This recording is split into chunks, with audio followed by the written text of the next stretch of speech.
No, Justice Grace Nzioka has postponed the sentencing of Jowie Irungu for the murder of Monica Kimani. High Court Judge Grace Nzioka expressed disappointment over the late submissions of documents for the sentencing of Joseph Irungu, alias Jowie, who was found guilty of the murder of Monica Kimani. Justice Nzioka on Friday, March 8, criticized the Office of the Director of Public Prosecutions, the family of Monica Kimani, and the accused for the late submissions. She also noted that the accused person Jowie had appointed another lawyer to represent him alongside his other counsel. Jowie's defense team requested 7 more days to respond to the documents filed by the victim's family and the pre-sentence report, citing late submission by Monica Kimani's family and the ODPP. The family of the victim filed the documents on Friday morning, while the ODPP filed them on Thursday evening.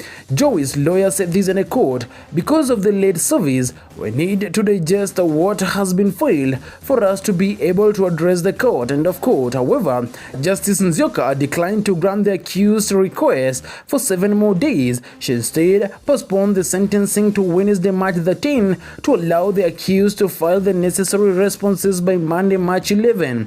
Justice Nzioka noted that Jowie's sentence will take into consideration all the documents filed, including the pre-sentence report. A pre-sentence report is a document prepared for the court after a defendant has been convicted or pleaded guilty to an offense, but before they are sentenced. The report is prepared by a probation officer or a court-appointed officer and serves several purposes. 1.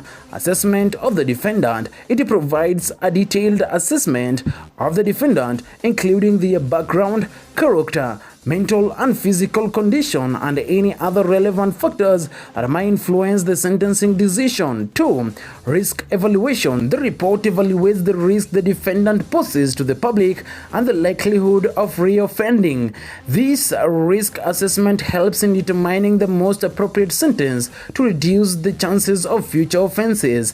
3. Sentencing recommendations. Based on the findings, the report may include recommendations for the type of sentence that could be most effective in rehabilitating the defendant or protecting the public. These recommendations can include imprisonment, community service, probation, or participation in treatment progress. And 4. Supporting information. It provides the court with detailed information about the defendant's personal circumstances, such as employment status, family ties, financial conditions, and any previous criminal history.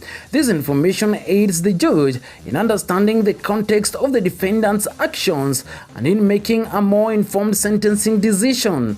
The judge is not bound to follow the recommendations of the pre-sentence report, but he usually gives them considerable weight. The primary goal of the pre-sentence report is to enable a fair and individualized sentencing process that takes into account not only the severity of the offense, but also the personal circumstances and the rehabilitative needs of the defendant.